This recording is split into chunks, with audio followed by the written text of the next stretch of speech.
Nimisha, please take her. Yes, very good evening and a very warm welcome to each and everyone present here in the forum. I am Nimisha Ranpara, a Jamshedpur-based behavioral trainer. From last 10 years, I have been imparting training, and I have really experienced that when an individual has this transition of, entering corporates from the campus, the kind of, confusion or a traumatic state at times they go through. And I'm really glad that we at ISTD, we are taking you all through this panel discussion wherein we want you to understand how this transition takes place. We have the panel of elite and the subject matter expertise from the business industrial leaders and also the academicians. So here you will be having a wonderful learning, or you can say the understanding of this concept. So to bring in more light about the theme, I request Mr. Kurian Daniel to get the intro of the theme. So please do the intro. Thank you, Nimisha. Can you hear me? Yeah. Yeah. Dear Dr. Nataraj, National President, all OB members, President Emeritus, past presidents, today's panelists, Sri Ranjan Kumar Mahapatra, Director Human Resources, Indian Oil Corporation Limited, Chairman Lenga IOC PLC, Chairman Indian Oil Mauritius Limited, and President IFDO.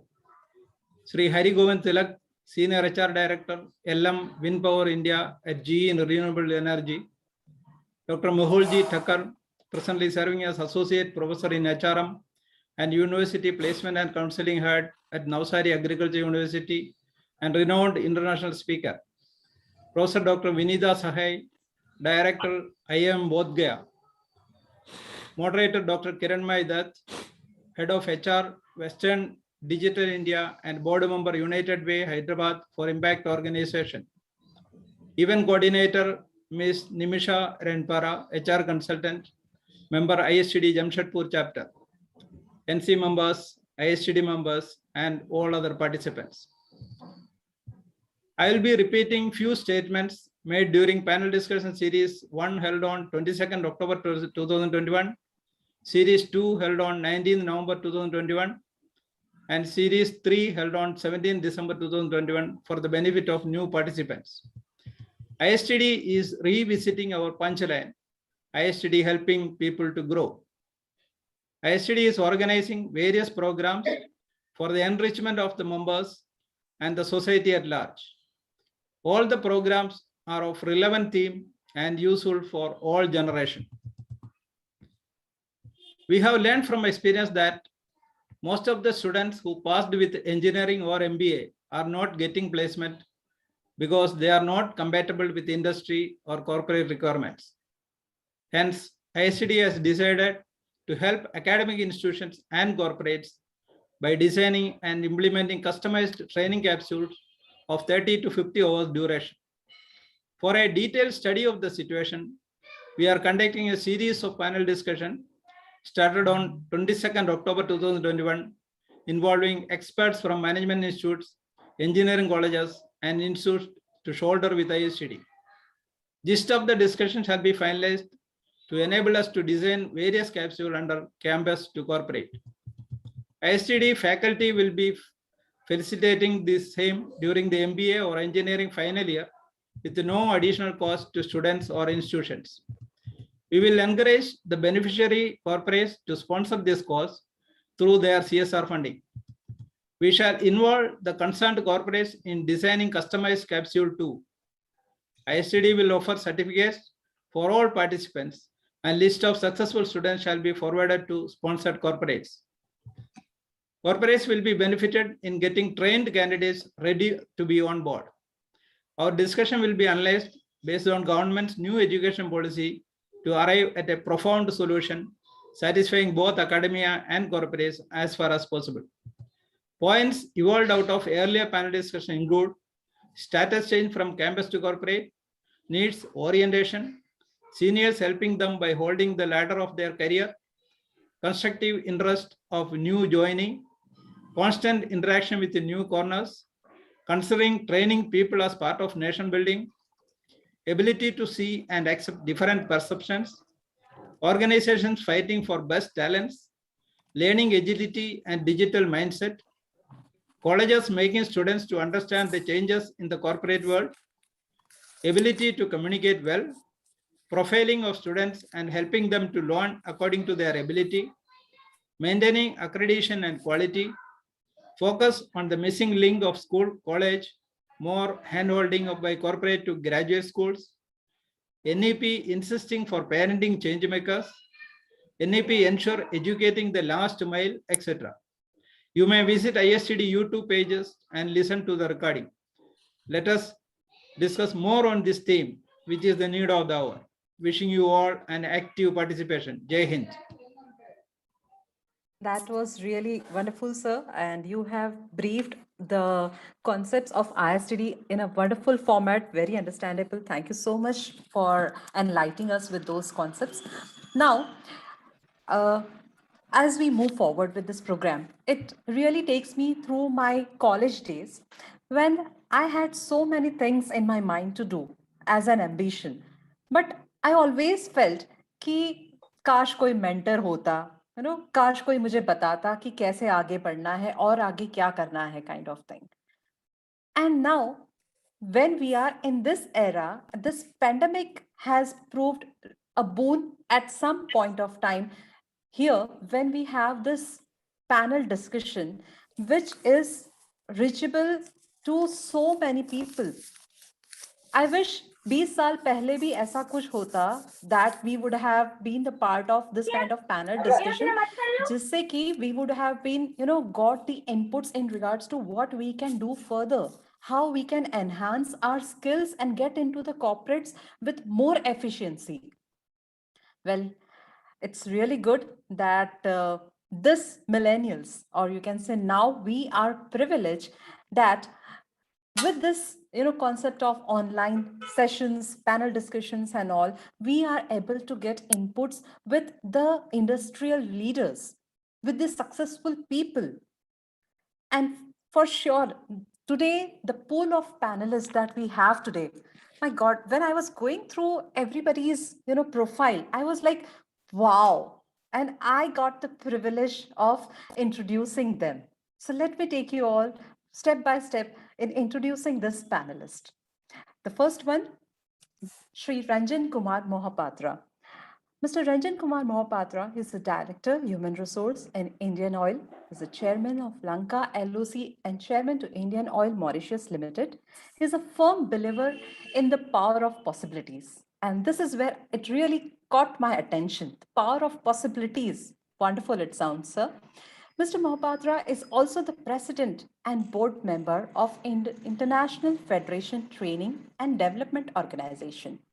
He's a Trustee Secretary of Indian Oil Foundation. He's a member of Advisory Committee, Institute of Chemical Technology, Indian Oil Odisha Campus, Chairman of Skill Development Institute, Bhubaneswar, member of Board of Governors, Rajiv Gandhi Institute of Petroleum Technology, Amethi, distinguished invitee at All India Management Association, executive board member at Ford School of Management, co-chairman of the HR committee, FICCI, member of Committee on Ease of Doing Business, CII, and executive board member of Standing Conference of Public Enterprise, that is SCOPE.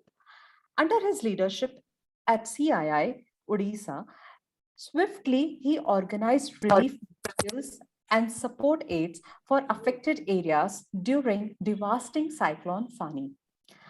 Mr. Mohapatra is a prominent member of Asia Pacific Resource Center of Global Compact Network India, that is a non-profit society which functions as the Indian local network of the United Nations Global Compact, New York.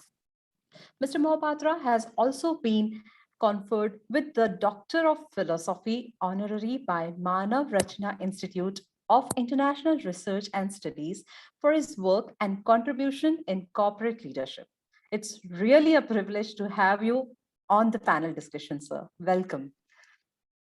The next one.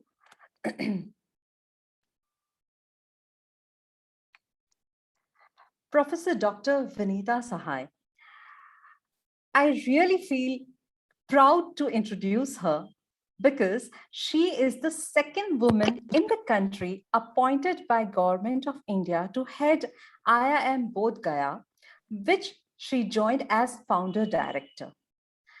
Prior to joining IIM Bodh Gaya, she was professor of marketing at IIM Raipur and worked at different capacity as chairman for international relations, chairman for doctoral programs, and chairperson for students affairs. She has widely traveled world over and is also a visiting professor at Aarhus University, Denmark for last 9 years. Dr. Sahai attended Global Colonium on participant-centered learning at the Harvard Business School, Boston, US, and Harvard Center, Shanghai, China.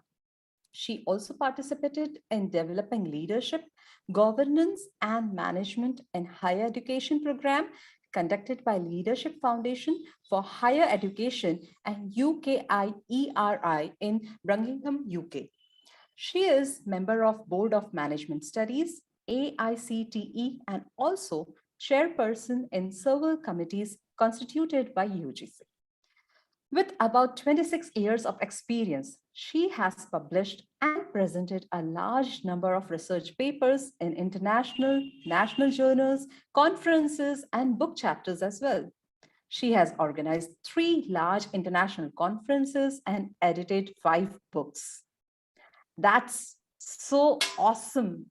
Like, ma'am, it's like so impressive to have you here. And I really look forward to have lot of understanding with your thoughts about this concept. Welcome to the panels, ma'am. The next one.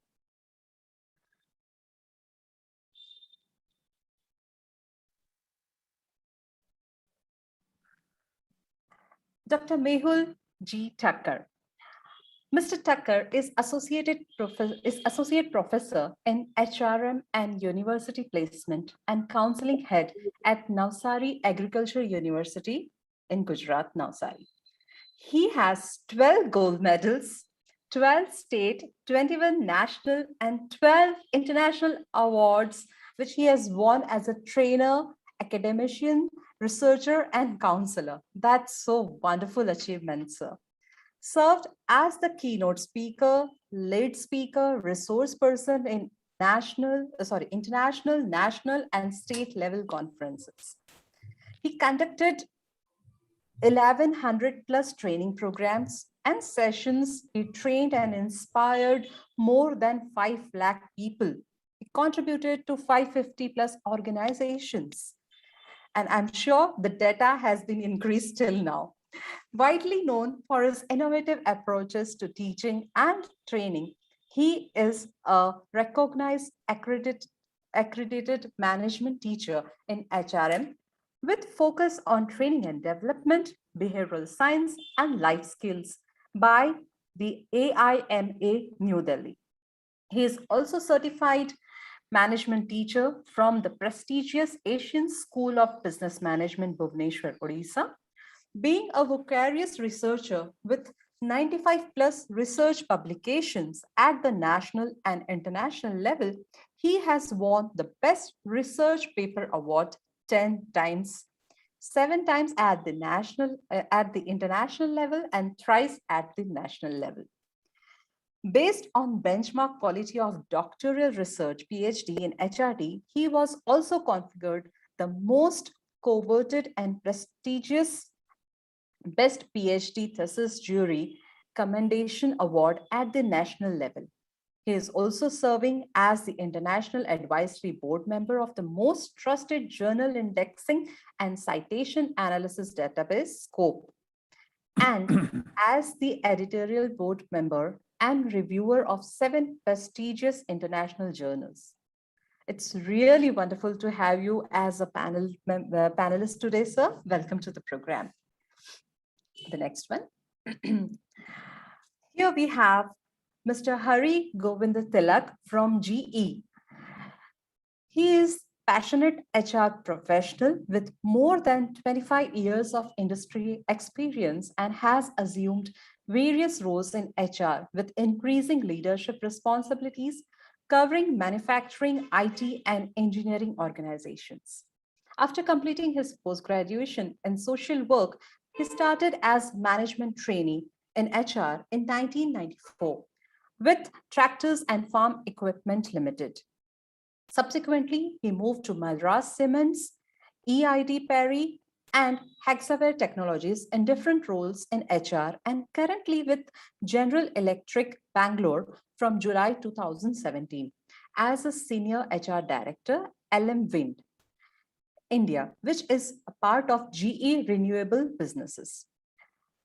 Over the last 2 decades, Mr. Tilak has managed specialized roles in talent acquisition, talent engagement, HR operations, compensation and benefits, rewards and recognitions, campus relationships, employee communication, and HRIT.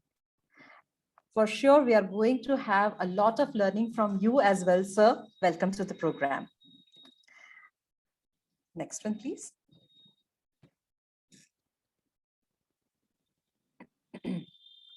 Yes, and now we have our moderator, a beautiful lady with so many achievements. I really feel proud to introduce her as well, Dr. Kiranmay Dutt Pendelaya. Dr. Kiranmay Dutt Pendelaya is currently the head of HR, Western Digital India, a Fortune 500, which is a high technology data storage solution company. She is also the governing body member on several higher education institutions, deemed universities, as well as on United Way Hyderabad, a not-for-profit for impact organization. This name I felt very catchy, not-for-profit for impact. Wonderful name. Dr. Dutt was also the corporate vice president, human resource at AMD, led the HR infrastructure systems, service tools, technology, employee relations, analytics, processes, and policy globally. In her former role, Dr. Kiranmay was the regional CHRO, CVP, HRBP for the vast region outside Americas, Greater Asia, and EMEA regions, and straddled the region's responsibility for strategic plans on talent acquisition, talent management, and talent development, and partnered with the human resources leaders in her first team to represent the employee voice of the region.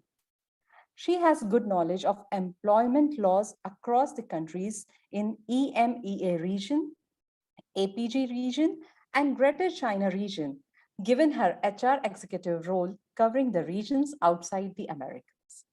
She was the head of a Center of Excellence at the ISB Center for Leadership, Innovation, and Change, and partnered with industry champions like OP Bhatt of SBI for the SBI Transformation Project. Ms. Kiran Majumdar Shah of PICON on innovation models, etc. First corporate vice president HR for AMD, that was outside the America in its 50 years of history, a Fortune 500 semiconductor company led various domain portfolios in the global role, encompassing 58 countries and all the 5 continents, including M&A, HRBP, LO&D, culture, ER, tools, and technology. On the board of several higher education universities and author of multiple books, recipient of several awards. Highly impressive profile. And our moderator, it's really great to be with you all here today. Now, to start with the discussion, I hand over to our moderator. Over to you, ma'am. Thank you, Nimisha.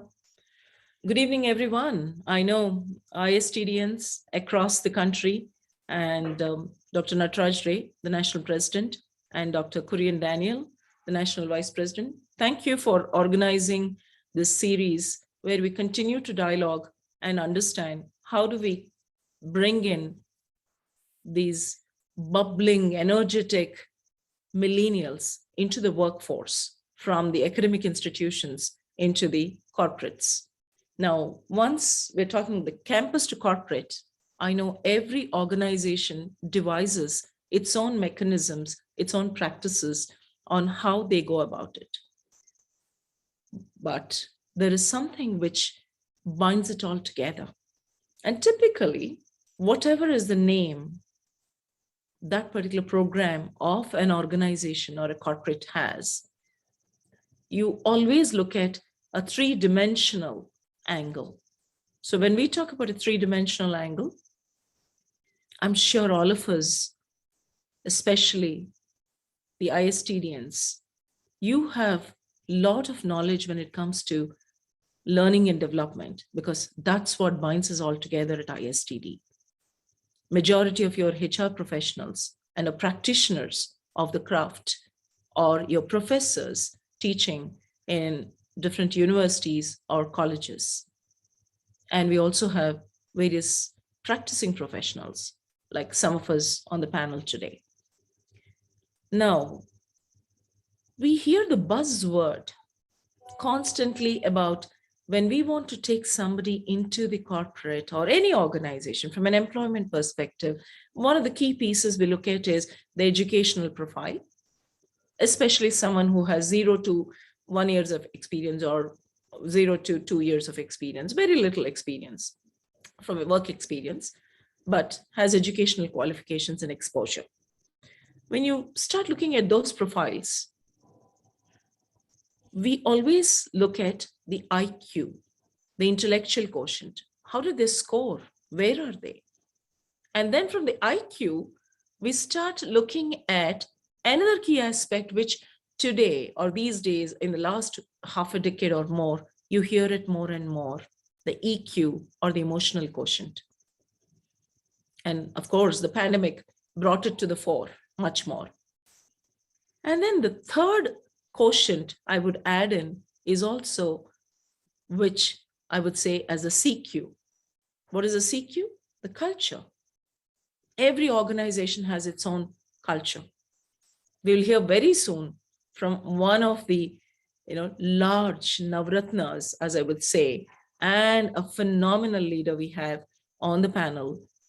How does it really weave it into the DNA of the corporate or the organization? So the CQ, or the culture quotient, how do we create this integration given a new hire's IQ levels, EQ levels, and the CQ?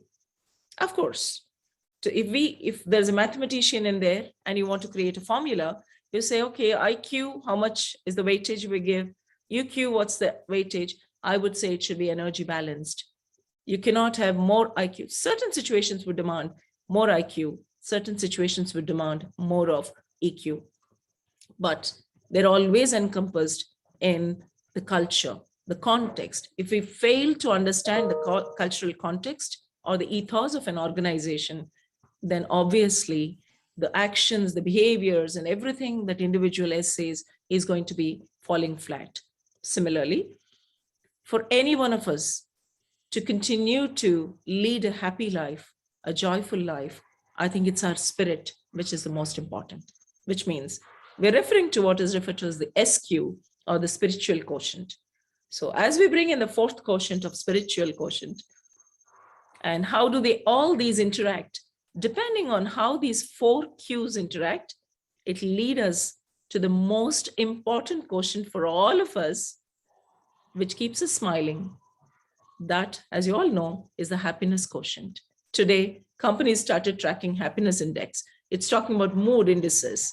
So if you refer to these 5 Qs as a stream, which one of these are more relevant or less important, or how do we keep creating this energy balance, is what we're all going to listen in. Stay tuned, because we're going to get started listening to our panelists share their point of view and what works for them when we bring the new hires into the organizations. So without much ado, and I know Mr. Ranjan has also another important engagement before he gets back to us.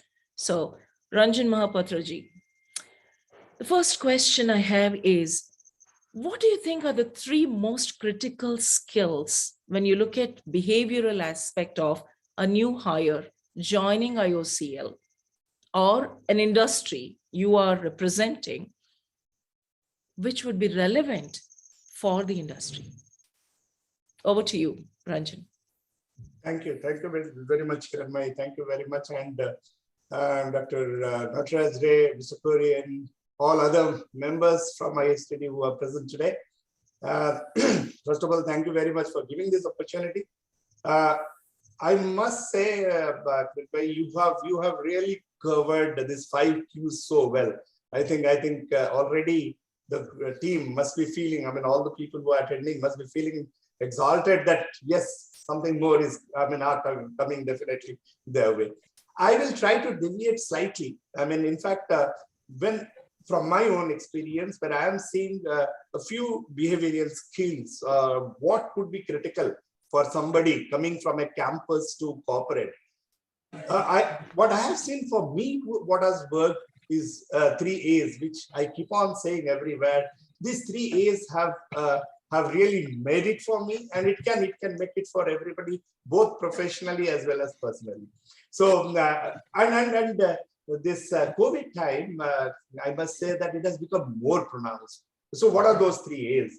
Agility, adaptability, and alignment. These are the 3 pillars which I feel are extremely essential for people, anybody, whoever is at whatever level, to really succeed and to adapt or to come into the new life from a campus to corporate. Let me just very quickly talk about it. I think let me start with adaptability. Let me just begin quickly with adaptability. We all know by nature we are very averse to change. I think this is very much. If I'm sitting in this position, I would not like to move my position, and it's always. And when there is a change from campus to corporate, obviously it's a huge change happening for somebody. We all know that from a go-lucky attitude or go-lucky environment, we are coming into something. So this is where adaptability comes in, where I think we do not know. We are not anticipating the outcome, but we have to, we know one thing, that if you don't change, then it could be more riskier. It will be more riskier. So that is how this paradox definitely puts us into, some of fear in all those questions that you talked of. A lot of FQ also comes in, fear quotient also comes in. So one has to see that they have to be adaptable, and that is one behavioral skill I would urge every person, whoever is listening, if he is in campus, must be adaptable. They must know it is extremely essential to be adaptable. It could have many dimensions. So look at it. Can ISTD, Mr. Kurian, earlier would have thought of having a Zoom meeting for such type of things. I would have been personally there. People would have been there. But again, numbers would have been, number would have been only, let's say 30 or 40, not this 200 that we have at the time. See, both the sides, because we are adaptable to this, now we are seeing a different dimension. Next is agility. Agility, for me, refers to the pace of adaptability. You have to be nimble-footed. You have to be agile. If you want to survive, we all have seen all those companies. I think there was a study by Deloitte, which was produced. It says the companies which were agile survived, and they can. That has to come in the mindset of our people. If adaptability is the velocity, then agility becomes the acceleration and that pace. And the bottom of it, people have to align. That is where I say, even in personal form, everybody has to understand this. We have aligned.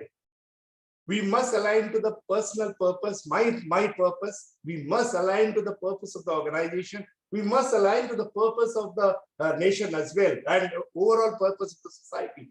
Unless we do these 3 things, I don't think I mean, in this changing scenario, we would be able to survive. We must really have these 3 A's as somewhere which should be almost engraved on our heart, and when we come into the field. So I feel very strongly. I know this we have seen in our experiences during this COVID times also, it has been more pronounced, and the people who have adapted to this 3 A's have succeeded. But this needs to be there with everybody. And I'm as a corporate person, I'm looking at anybody who wants to come into my fold. I'm looking at these 3 things very, very intently. Are you having this? Are you adaptable? Are you agile? Are you really aligning with the purpose of the organization, with your own purpose or the purpose of the society? Awesome. I love the 3 aces you have, started off with, because it's almost like serving the ace and, there is no one who's going to take it. So in tennis language, thank you so much, Ranjan. That really, kickstarts our conversation in terms of what does agility, adaptability, and alignment really mean. I'm reminded of what we normally speak, when we talk about how do you build trust with any other. We talk about, something which I believe, and it's in my core DNA, is we say manasa vacha karmana. So taking the Sanskrit terms, right? That means when there is this perfect alignment between what is in your mind, what you're thinking, your thoughts, your speech, which is vacha, and karmana is the deeds. So when you see that, that's exactly how you define about an individual and his or her purpose in connecting with the organization purpose, with the team purpose, with the department purpose, and the holistic way of adapting and then continually, changing, with that adaptability, the agility or the traction which he or she gains. Awesome. Thank you. That's a fantastic start. It takes me to Dr. Vinitha Sahai. Dr. Vinitha, being such a stellar academician and leading one of the IIMs, we're talking about B school students, graduates emerging out of these schools and getting into various roles in corporates or, important profiles. Do you think EQ is more important than IQ when it comes to spending time in corporate life? And if so, how do you help students build in the EQ as they are stepping out of the portals of the academic institutions?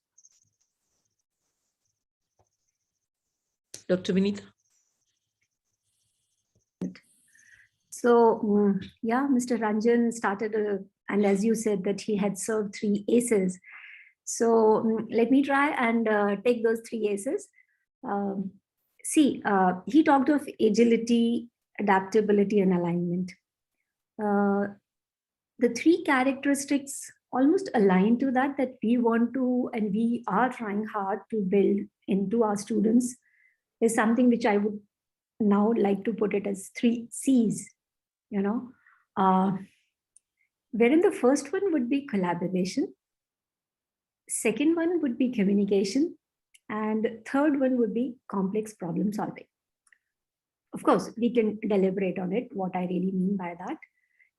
And mind you, I think the entire MBA education is so designed, at least in IIMs, if I can say so, that we try hard that these 3 qualities are inculcated in the students while they're still on the campus. Like all our projects, all our assignments, all formal as well as informal activity which the students are doing on campus, be it in clubs or committees or in classroom, is, or rather I should say the whole pedagogy is such that they have no choice but to collaborate. And this possibly helps them in understanding, the group dynamics, how they learn to work in a team. They share ideas. Initially, many of them are very innovative about it, but towards the end, they become very open to it. So all that, they help each other in finding a solution. So this collaboration is a big way in which we try to address how we can make them a little more emotionally intelligent.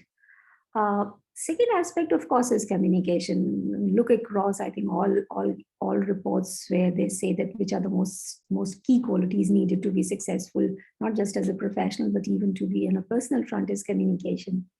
And when I say communication, we try to look after not just the verbal, but also the non-verbal.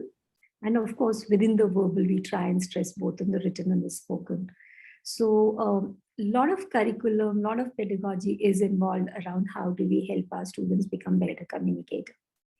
And thirdly, the entire case method teaching per se is such that, like I keep telling my students, if in an MBA course, you're going through 200 cases, so basically you are making 200 decisions, because case studies are devised such way that there would always be some decision dilemma, or there would be some decision point which they have to take, or some complex problem which they have to solve. And all again that would require, because the problem is complex, possibly initially they find it very difficult to do it on their own. And then they again, form groups and teams and crack it, as they call it. So I think these 3 C's for sure help them become the 3 A's that the industry demands, that is agile and adaptable, and of course in alignment. And also, if I specifically answer your question about EQ per se, see, how I look at it is emotional intelligence is more about becoming more. It's a kind of a heightened awareness of your own emotions and the emotions of others. So if you're an emotionally intelligent person, you would be more sensitive to how others, how your decisions affect others, how your words affect others. So an emotionally intelligent leader would not be abrasive, will try and take along the team and all those things. Otherwise, these days, it's very common to also find people who are technically very competent, but they would be poor listeners. They would have little sensitivity. So all those are definitely, all these things do lead to problems in their life. Now, question is, how do we help our students to become emotionally also a little more intelligent? Herein, first of all, on a personal level, we try and help them come to terms with their own emotions. This is something which I feel is not being addressed enough in school. So unfortunately, they come to us pretty much grown up and formed, as they call it, because we only deal in tertiary education. But nevertheless, whatever little windows available to us, we try to show them their own emotions. And once they learn, they first become aware of it, and then they even accept it. So that really helps the students. I've seen it personally.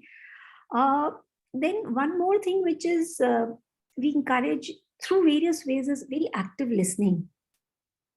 Because entire school teaching is so that the whole emphasis is on speaking.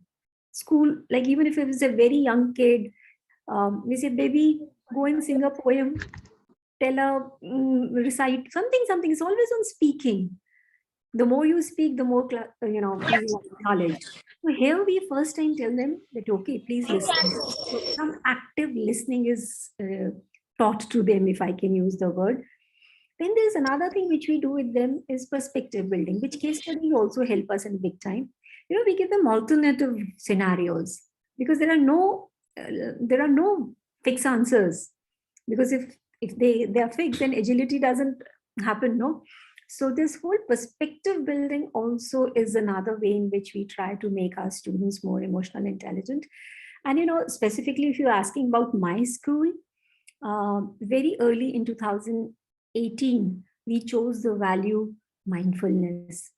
When the whole business world is all about to do, decades and decades of doing, whether it is just in time, Six Sigma, everything was around doing.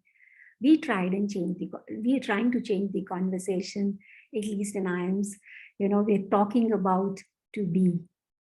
So the entire focus of my organization is based on one word, which we call it as mindfulness.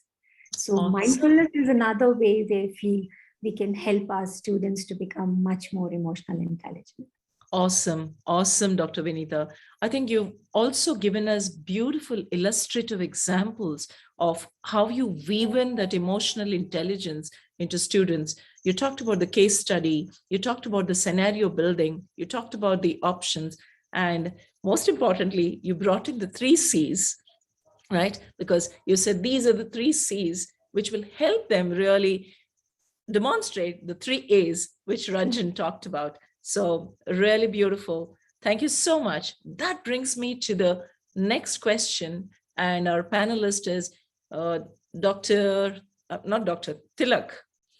Hey, Tilak, given the renewable energy industry you're part of, and GE, that's a huge phenomenon by itself. Do we hear the buzzword attitude over aptitude when we are hiring in a corporate scenario today? How would you relate to the 3 A's served by your co-panelist, and of course the 3 C's and the learning teaching methodology, which has totally shifted and put the learner in the center and also help them build their emotional intelligence? So over to you, Tilak. Thank you. Kiranmai, can you hear me? Yes. Perfect. So thanks to the ISTD for pulling me in, and I don't want to be doing too much of Thanksgiving rather than getting into the topic directly. So I probably want to keep it very simple. I know probably what Ranjan said and what Vinita said was very relevant. I have 2-3 perspectives which I would want to share, and you will have an answer at the end in terms of why I'm saying this, Kiranmai. I was a little worried when Ranjan started about 3 aces, because I also had 3 aces. But fortunately, one of the A's was common. The remaining 2 which I had was very different. And if I had to look at somebody who has to be part of my organization, which I wanted the education institution to impart, is the 3A, which is adjust, accept, and adapt. Adapt is something which he also talked about. So I wanted people to understand the reality, and I think we can call it in different ways, relating to the context, relating to the business purpose.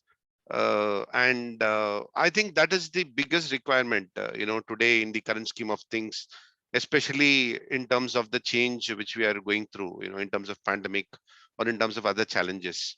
In fact, I was actually in GE. I started with GE in 2011 after spending almost 15, 16 years in other companies.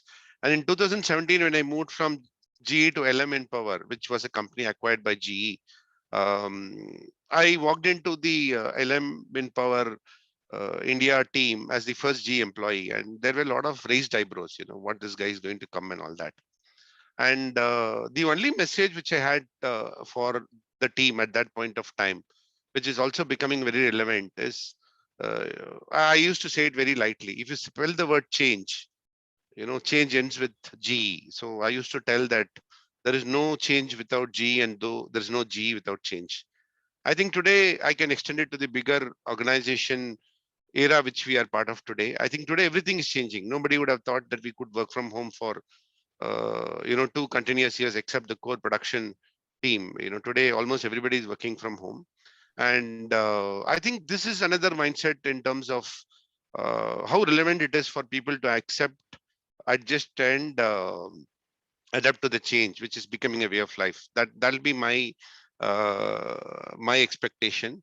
And I'll actually relate to two stories, not story in a big way, but two real life examples, which also has a lot of context to what we are talking, especially for people who are moving from academics to corporate. I'm sure all of you would have heard about Steve Waugh, and Steve Waugh would actually, after his retirement, which is what most of the sportsmen do, did research around his career, and he started writing his autobiography. And I was told he did not title the autobiography. He went into writing his autobiography. And at the end of writing it, he realized that his track record when he was playing for Australia outside Australia was better than when he was playing for Australia inside Australia. So he actually gave a very unique inference to this history or his performance in terms of batting or bowling. He realized saying, when I'm out of my comfort zone, so probably when I'm playing in India, with 50,000 people, 60,000 people, I'm in a lot of pressure because the entire crowd is against me. But my best comes when I'm out of the comfort zone, whereas that's not the case when I'm playing for Australia. I think that is very, very important today. I'll give you my own example. When I did my post-graduation in social work way back in 92, 94, I was asked to be participating in a lot of forums where they gave an opportunity to speak. Trust me, I ran away. No, I was not very, very comfortable because I was very uncomfortable when my HOD asked me to do a speakers forum speech and all that stuff. And when I joined my first company, the first job given to me was to go and inaugurate a training program and come back. I said, I can do everything under the sun, but I cannot go and speak in front of people. But my manager, my first manager and the best manager in my career, said, you don't have a choice. Probably helped me to navigate how I can overcome that limitation which I had when I started my career. But I think it is important for the youngsters, the current generation, to come out of the comfort zone. It actually paints them. It actually needs some bit of preparedness, but it pays dividends. So in addition to what I said on the 3 A's, then the change piece, this is one thing which is very relevant, which is coming out of the comfort zone. Today, nothing is for granted. You don't get anything free of cost. So you need to earn your bread, you need to earn your butter every day. So this is very relevant. And the last one is, there used to be a famous quote saying opportunity knocks only once. Today, I don't think opportunity is knocking anybody's door. If you are in Chennai, opportunity is somewhere in Bangalore. If you don't pick up, somebody goes running and picking it up. So I think we are in a world of competition. We are in a world of opportunities. The other important attribute which I look for, or which I feel which is very relevant for somebody who's transitioning from campus to corporate, is look at the opportunities available, pick up wherever they can make an impression, and then prove a worth. I'm reminded of this famous Bill Gates story. I'm sure you would have heard. I think when IBM in 1980s wanted to really do a lot of work on the software scheme of things, they approached this guy called Gary Kindle. You can probably Google and find out who it is. His name is Gary Kindle, Kindall. So when IBM approached him, Gary said, I had a lot of things to do. I have enough on my table. I don't have anything, any time to take up more than what I have. And then IBM was actually looking at a partner to work with them on their expansion. And ultimately, the person who picked it up was Bill Gates. And today, how many of us remember Gary Kindle? We probably do some research to figure out who it is to do a session like this. But other than that, nobody remembers him, and we all remember Bill Gates. So I think if I have to relate to your question, I know I am not giving a direct answer, Kiranmai, but if you had to relate to the question you asked, these are certain things which becomes very relevant, and all these things are relevant to the attitude and aptitude piece which you talked about. At the end of the day, in GE, or at least in all the companies where I worked, we always believe that competency, a technical competency, is something which you can always impart somebody. But you cannot give somebody a liter of attitude saying, please drink and become positive from tomorrow onwards. I think it is the thinking process which results in behavior, and the behavior which results in attitude. It works both ways. So I think that is one element which is very critical. And whatever I said in terms of coming out of the comfort zone, be ready for the change, leveraging the opportunity which is available, as well as the 3 A's, which is adjust, adapt, and accept, revolves around this aptitude versus attitude element which you talked about. I know it was a long answer, but I thought, this is what I had on top of my mind, which I thought will help in terms of what the other speakers had said. So back to you, Kiranmai. Thank you, Tilak. So in a way, what you have shared is you actually given us, a cauldron of 3 A's as well as 3 C's, because you talked about, getting out of the comfort zone. You talked about competence being important, but in a situation, and you also talked about very clearly change and how important. So in various ways, what is intriguing to all the listeners out here is all of us, though our vantage point may be different, or where we are quoting the questions or fielding the questions, as we would say, from the larger panorama of a corporate or a campus, we found that there is a synergy, whether it's Dr. Vinita Sahai or Ranjan or Tilak sharing. This is what seems to be more important, which is attitude and the behavior, because that cannot be shaped and nurtured in short period. Whereas when you're talking about IQ, that can easily be, skilling is possible. We all learned that the hard way, but now we realize while it's important, it's more of a gating factor, eligibility, but what is far superior is their attitude, which they bring to the table. With that, I move over to Dr. Mehul.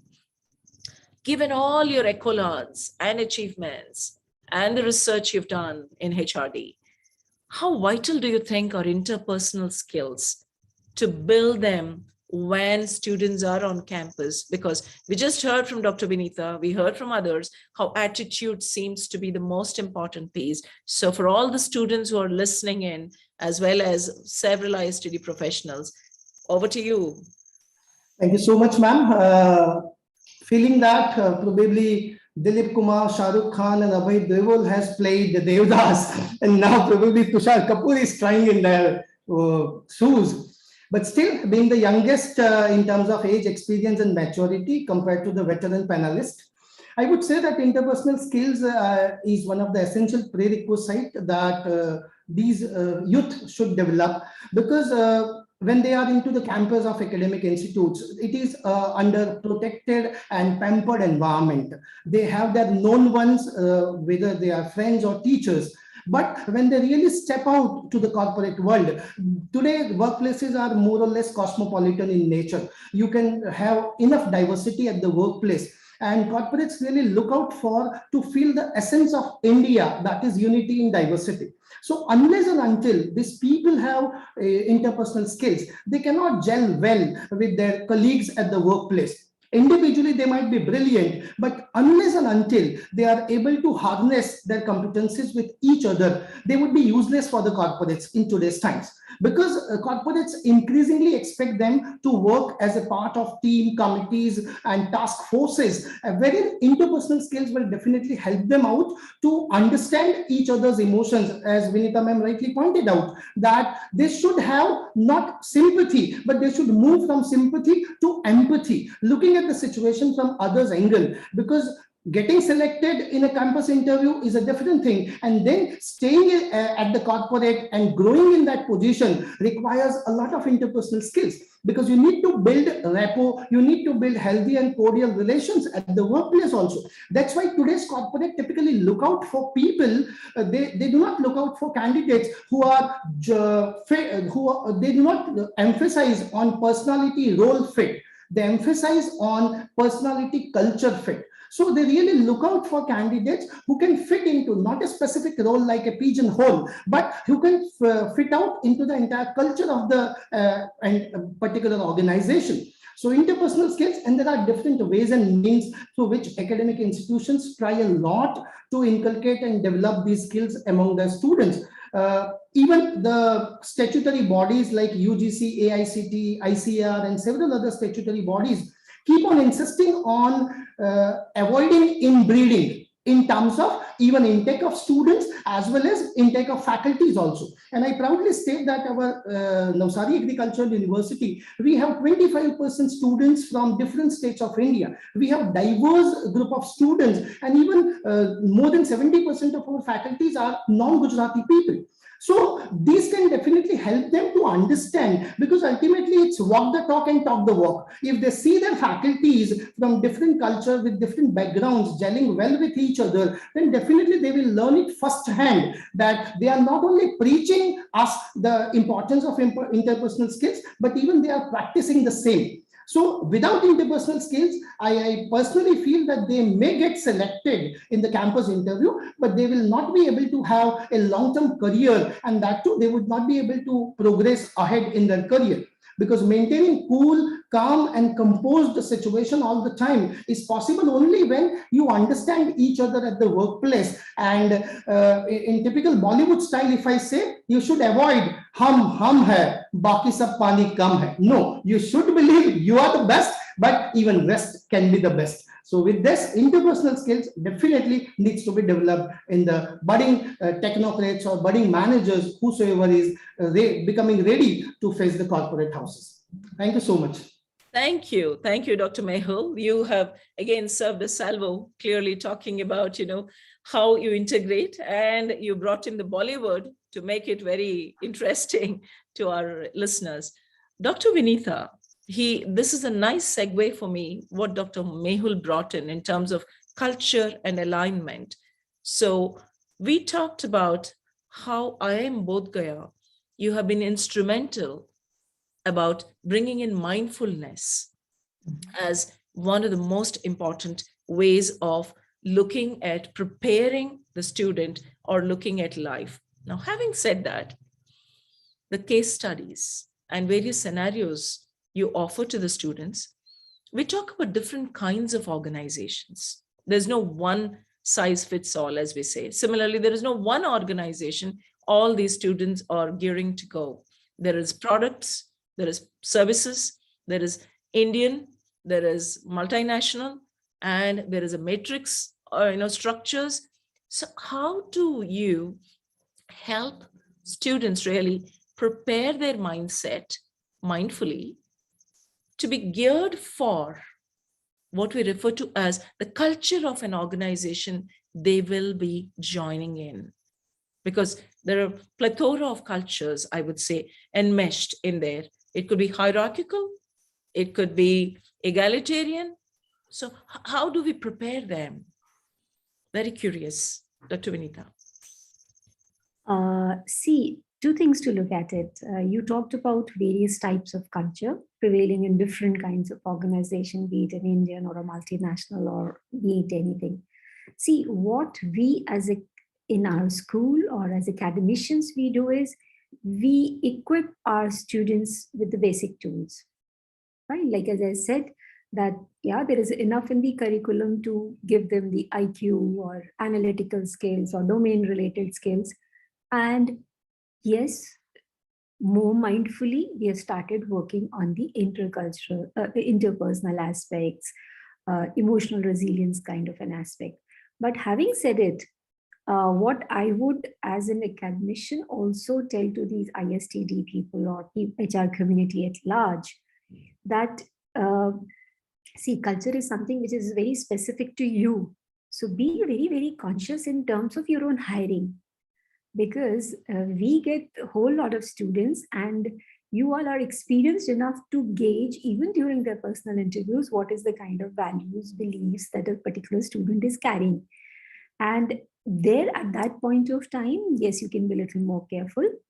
Second thing, which as you rightly said, that they do see on campus people and faculty from different parts of the country gelling with each other and being comfortable with each other. So that does teach them better interpersonal behaviors, which again, I think being a good interpersonal person, having good interpersonal skills is all about this whole ability to understand, this whole ability to communicate, motivate, and support each other, both as individually and as groups. So this is definitely something which we try to teach them. But that onboarding process again is very important. The stories that you share with them in the induction process is very, very critical, because this is something which you have very carefully created. Like I think I have this onerous responsibility of being a founder director. So I only tell my team and everybody else only one thing, the building and other thing is okay, but my biggest responsibility is to create culture. And that is something which has to be so robust that if a person comes in, either he aligns, or if in case he is not able to, let him move on, because that should be so strong. So this, so again, since I'm believing that most of these organizations like IOC Ranjan would very clearly verify that they have a huge culture or a huge ways of doing things. So it's the organization's responsibility to get them on board. And Either you can also use some reward mechanisms, some recognition mechanisms like appreciative inquiries. And of late, if you feel like you just mentioned that people want compassionate people, people want empathetic people. So in case you're getting one, reward them so that, they get this feeling that, yes, this kind of behavior is rewarded. Because otherwise people tend to tell them all their lives, you are too soft, you are too understanding, you need to be more aggressive. So when you start rewarding such behaviors where people are being kind to each other, people are being, so a lot of performance appraisal systems, a lot of rewards and recognitions, all that can help you. Whatever raw material that we create, we try to create them agile, adaptable. It's up to you to take them in and make them molded into the culture that you have created carefully. Beautifully crafted, Dr. Vinitha. You have given a very powerful message, but in a very mellifluous and a stable, manner, where you said, as we sow, shall we reap. So it's all about how do we want to really inculcate those. And you also talked about some of these huge corporates, organizations, which have built the culture edifice and strengthened them over the years. So that really creates a segue to Ranjan. Ranjan, IOCL is an epitome by itself. And if you can, Ranjan, can you show up on the video? If you can allow everybody to actually zoom and look at your background, because that itself is indicative of the culture of the organization and what we, just before we commenced this conversation, started looking at. Ranjan, do I have you? Okay, so I will come back. So all of you hold your thoughts. I'm sure I pepped your curiosity. I'm available. I'm there. Wonderful. There you go. So take a look. Voila. Wow. Just look at it. Though we're doing it virtually, I'm sure all of us are really pepped and say, Ranjan, I need that, invite. We're going to come and, visit you. When things are normal, things are better. Just look at it. That tells us a story, and a hugely impactful story of how IOCL as an organization is building on its culture edifice. So my next question is related to that, where Dr. Vinitha took off. I need you to help us understand how these millennials, the Gen Z who is entering into the workforce, seem to be more attuned to a sense of purpose, the larger goal of an organization. That's where we see the Great Depression or the Great Attrition stories we continue to hear nowadays. So how does IOCL, under your stewardship, take that, and how are you crafting that story or strengthening those foundations of integrating culturally the new hires into IOCL? No, thank you very much. I mean, in fact, am I audible? Yes, yes. Okay. I think I was listening to Vinitha ma'am very, very intently, and she's totally passed in onto industry. She told, we have prepared people, adaptable, agile, and aligning with the purpose. Now you will have to take them and really mold them. Thank you, ma'am. I mean, for saying that. Yes. One change, one difference. I mean, we have been seeing our recruits for quite some time, for so many years now. I have almost more than 35 years of experience in Indian Oil. So we have been seeing people. There is a visible change. I mean, that credit must go to academic institutions. That credit really must go into the focus, which probably, if other than a few institutions at that point of time did not have that. And that's what is making our task much easier. But at the same point of time, task is also difficult. I think Mr. Mayur is smiling because he would like to know, wow, how do you really make it? How do you can't, there is no medicine. I think I was hearing, there is no medicine or there is no drink which you can give, and people's attitude will change, or other parameters will change. So the best, the main part is the first few years of induction. See, in Indian Oil, if I'll take by my example only, Indian Oil example, we have 4 core values on which we operate: care, innovation, passion, and trust. And this has not been built on one day. It has been built over the, I mean, you are seeing the people who are behind me, they must have toiled hard to build it up. And this same thing must go on. So how does it happen? It happens in the first few years. And this is where for that matter, for any organization, they must focus on the onboarding period. That's when when you make a clay pot and all, the initial time is difficult. That is when you build them. And that's when you nurture them, you plant, water them, so that they come to the way you would like them to be.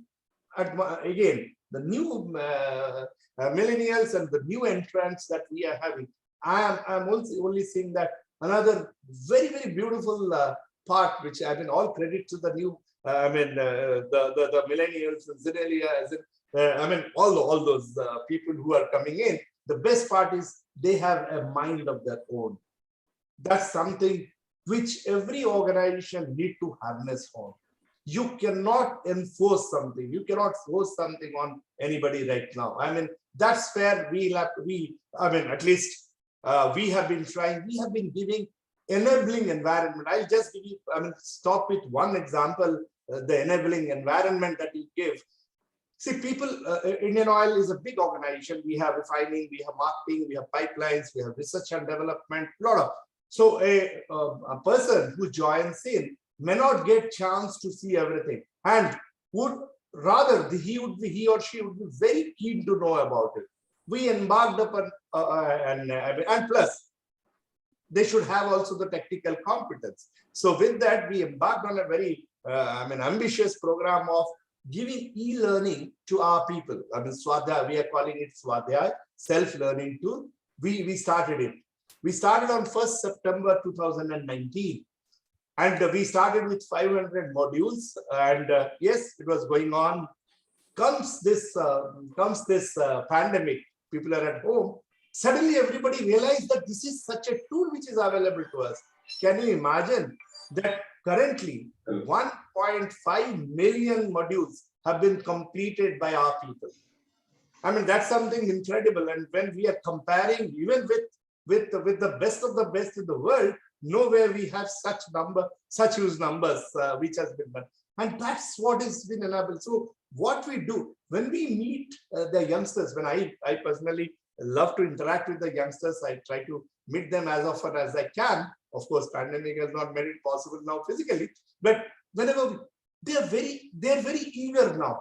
At least if you turn your company to a learning organization, you are creating that culture in the organization, which will be extremely helpful to take your organization to the next level. Difficult task, I'm just giving one example. I've just given one example. There are many other, I think the efforts which is being done by our people is tremendous. If we are able to really get our new entrants, the millennials and all, to adapt to the culture, which we are extremely proud of, that we believe in national purpose, we believe in empathy, we believe in care, we believe in passion, and we believe in innovation and trust. So we believe in that. If my people who are joining in are also able to really adapt to that, great. And this is a tough job, needs to be done, needs to be continuously done. And I still feel, I always keep on telling my people that we have miles to go, because we have to be also agile, because things are changing every moment. We also have to change our approach to all these things at every point of time. Wonderful. You actually reminded me of those beautiful lines I always quote from Robert Frost, miles to go. The woods are lovely, dark and deep, but I have miles to go before I sleep and miles to go before I sleep. I completely agree with that, Ranjan. Tilak, that brings up a point in terms of culture. There is also another fabric we always talk about in terms of ethics. How do we, along with a sense of purpose and ethics on the other hand, that balance and bringing in new hires into the organization, How do we in corporates manage that? Over to you. Perfect. So, couple of perspectives on culture. In fact, before I actually get into the culture, see, we are talking about campus to corporate. The other important element, which is also very relevant today, is how the corporates are ready to welcome these people. I still remember in 94, 95, probably not as experienced as Ranjan, when I go for a campus for an engineering college, the kind of questions which you have at that point of time is very different from what you have today. If you walk into an IIT or a VIT or an NIT. So I think the current population, the younger generation is becoming more and more smarter. In fact, I can shamelessly say smarter than all of us. If I can say that. My son is going to be 18, and I wish I was like him when I was 18, but I don't have a time machine where I can go back and redo myself. So I think there is an element of awareness, realization, which is very relevant for corporate to make this transition successful from both sides. See, it cannot be a lot of things to do only for the kids to do these things for them to be successful. So it just stuck. I thought I should use this opportunity to say that. On the culture piece, not sure whether I'll be agreeing or disagreeing with what Vinita and Ranjan said. See, for me, culture of an organization is the DNA. So I'll pick up my own organization, if I'm allowed to say so. About 20, 25 years before, or even 15 years before, GE was always looked at as a company which is known for its bell curve, right? The famous bell curve and the Jack Welch, which all of us know.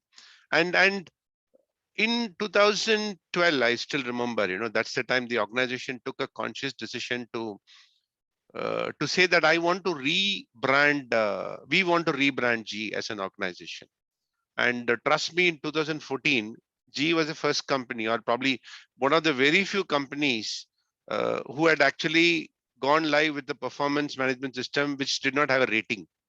A company which was known for rating for 175 years, bell curve, bottom 20%, took that giant leap, but not compromising on the performance element.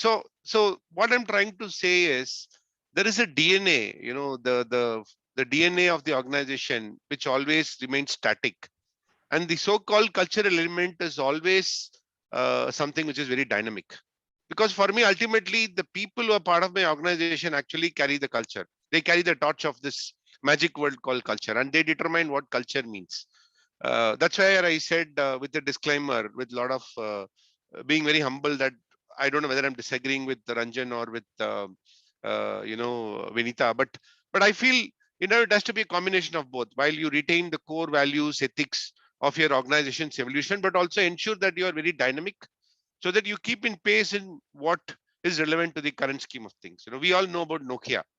When Nokia was flying very high, and when somebody said, why not Nokia gets into introducing dual SIM phones, Nokia said, are you joking? Even one SIM phone, one SIM nobody is using. I mean, they are finding it very difficult to use. Why there is a need? And we all know what has happened to Nokia. I think that's where is what I had in mind, when this conversation was happening around culture, that, it has to be embedded with the environment which is happening around us, very relevant to what we are also currently going through in terms of pandemic. So combination of all these elements, but definitely there is a big sense of ownership, big sense of responsibility, I would say, for the corporates also to ensure that we do the right things, like what Mr. Ranjan said, the induction which he talked about, and how to proactively look at something which can become a way of life. So I think combination of a lot of things. I'll end up talking about this, but I don't want to just keep doing it, and live with these few words. Kiran, back to you. Thanks, Tilak. So what you're essentially talking about is the core values remain. That's the essence of any organization. But since we talked about change, transformation is imminent. Otherwise, it's not just about survival. I mean, forget about thriving, but you don't survive. Exactly. That's where Nokia example came in. We have Kodak. So that's where the business strategy changing and transforming based on how the world around is changing, whether you are able to. So that's where the business crafting comes in. But along with it, the woven fabric which keeps it together is the culture.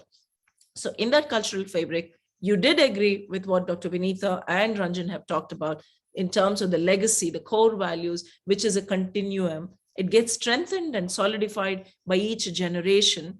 And the flavors may be different, but the core values continue to remain intact for the organization. So with that, the last one, before we move over to the audience and Dr. Kurian and team, Dr. Mehul, how do you think in the academic parlance, you would be able to build in the ethical leadership into students before you turn them into the corporate world?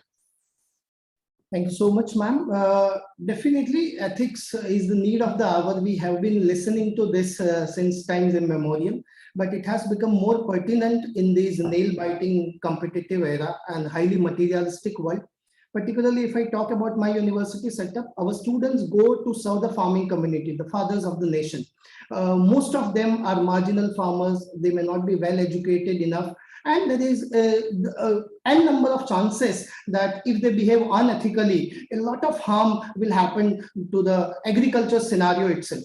So building ethics among the students, most of the statutory bodies or academic institutions, what they have done is introducing a course on business ethics, and they feel that the task is done. But the damn reality is that when the director or the dean thinks of that who will teach this subject, probably faculties step back. And the subject is assigned to one who finally agrees to it half-heartedly. And when he goes to the class also, he starts with this notion that even I feel that this is impractical, but this is a part of syllabus, you will have to learn it. Now, if this is the kind of orientation that they get, then what we can imagine. But ethics, I personally feel that ethics has to be at the core of all higher educational institutes, because normally we feel that ethical education or value or moral values should be taught to the children. They are pure souls. As we grow up, we start becoming practical and we start compromising with our values when we get into our professional life. So, but ethics and values cannot be taught, they are rather caught. So you need to practice it, walk the talk and talk the walk. Whatever norms you set in, if we talk about academic institutes, whether we talk about attendance norms or examination norms or any other norms, we will have to achieve its compliance in toto. There should be zero tolerance policy in academic institutes, and your behavior should speak in tons and volumes to your students that what kind of ethics you are trying to see them, you are trying to inculcate amongst them. So just by teaching a course on ethics, the job is even not half done, because they will be taking it as the 12th science students take Sanskrit as a scoring subject. They don't know even a single word of Sanskrit and they score 95 of marks in that. So developing ethical orientation has to be at the core aspect, and merely by introducing a subject, the job is not done well. Very important, even there has to be a shift in the mindset of the teachers also. Normally we feel that ethics or values should be taught by those saints or those who are associated with temples or religious gurus. That is not the way to deal with the development of ethical values among the students, because ethics is definitely going to be a long-term strategy for any organization, whether it is business or academic. So, and that has to be talked about, because when it comes to placements also, quite a few times, maybe corporates, since they want marketing and sales guy, they feel that if we will become ethical, we will be gone out of the market. So they may not test it, but the purpose of real education has to be not to make them understand how to earn their livelihood, but even how to live their life. We should look at the higher purpose of education, and we should definitely try out to build that ethical orientation among the future citizens of our worthy nation. Thank you, Dr. Mehul. With that, I mean, we had such tremendous thoughts which we're all swirling under. Whether it started with the 5 Qs, we're talking about various quotients, and then we went to the 3 Aces from Ranjan, and it brought us the 3 Cs from Dr. Vinitha, and then the amalgamation of that by Tilak, and the total concept of ethics and how it needs to be handled towards the tail end by Dr. Mehul. So, if I can add to what Mehul was mentioning, actually, yes, you're right. Basically, ethics are an extension of, a person's conscience and moral behavior. True. Therefore, definitely it is learned through personal experiences and influences that person may have. But having said it, you're right that even we have, as an academic institutions, have a responsibility, and that perhaps explains that why, at least in better institutions like IIMs and all, ethics as a subject goes to the most veteran teacher, and it is done in a very what we call it as deliberation rather than teaching, where students are themselves shown scenarios where there are Right. decision dilemmas, and the students and the discussion themselves create such situations where the students would realize their own, what we call it as, faulty rationalizations. Yes. Sometimes we tend to rationalize, no, this is fine. So then they realize, no, this is a faulty realization. They also get to know, they also get to hear the opposing views. They also, while doing so, they develop their own critical thinking as to what is right and wrong, and then embedded it with a lot of success stories around good ethical behaviors. And also Beautiful. some around punishing where there has been wrongs, whether it is enrons or satyams or wherever it is. Right. So we can only create a scenario where we showcase it to the students. See, if you talk long term, this is the way to go, and then we leave it to them to deliberate and think in their own head and come up with their own behavior and mindset. No, And one I more completely thing. agree. I completely agree with what Dr. Vinita is saying, because, and you also made this point, Dr. Mehul. You said they cannot be taught, they can only be got. That means that those ingredients have to be brought to them. They have to observe, they have to learn, they have to be provoked in terms of their thought process. So as long as academicians or the various institutions are able to enable that, I think then you have crafted the path for them. And as they come into or step into the corporates will take it forward. Now, Ma'am, having said that, yeah, go one ahead. point I would love to add, since 3 A's, 3 C's have been talked about, I would love to add the 3 P's, that when it comes to developing ethical orientation, you should believe in 3 P's from the teachers end also, and from the institute or from the students end also. One is passion. That you should believe in yourself that it can be inculcated. Most of the time we start with that it is impractical. So you have to have passion. Then second is perfection. There is nothing like 99%. It has to be 100%. There has to be zero tolerance policy. And third is very, very important is patience. Patience really pays, and you should stay away from one more P, that is don't be practical. Do develop these ethical orientation. That's it, man. Thank you. Sure. Thank you, Dr. Mehul. So this actually wrapping up the whole thing, which is beautiful. And while I hand it over back to Dr. Kurian and team, I'm reminded of a little story I came across. It's a real one. I was on the jury of India Reading Olympiad, and I was going through the nominations, and I came across a 6-year-old girl nomination. 6-year-old girl. And that's why I thought I will share it with you. This 6-year-old saw these, about the pandemic on the news. And she was like, and she saw some of these moving human stories of how these daily wage earners are suffering. Somebody else is impacted on livelihood. So she told her, Mama, how can we help? I'm feeling real. It's a 6-year-old. Nobody told her anything, but she asked this question to her mom. Her mom said, each one of us have to do our little bit better. Let's see what we can do to help. It's a huge one. You know what this little one did? She went and took to her little, in her room, in her little desk and chair. She loves painting. So she just picked up, she put a little, girl stick figure and some people, because she's now learning from the television and from elders that social distancing is important, masking is important, and sanitize. So she just painted about coronavirus in multiple pages, and this book, which is on coronavirus, went live, went digital, and this is taken up by Amazon. It's available on Amazon. And I'm talking about someone who's really done this. And the only way, it's not on sale as we talk about a sale. She said, I want this money. And she didn't, 6-year-old talking about it. That's what I'm. So she told her parents, whatever, there should be a way where whatever money is earned through this book, it has to go to all those poor and needy. So the parents are like, okay, how do we make it happen?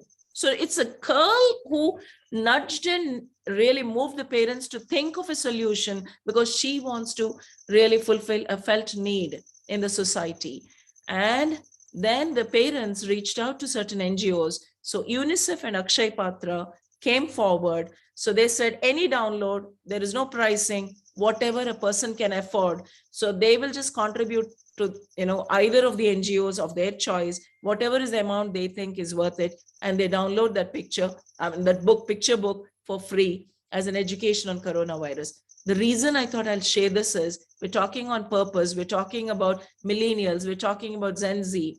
And we're talking about who is entering into the corporates in tomorrow or the academic schools. If that's part of the DNA of that little girl, just imagine what kind of organizational citizenship behaviors, the OCBs we all refer to, right? When we study human resources as an art and a science.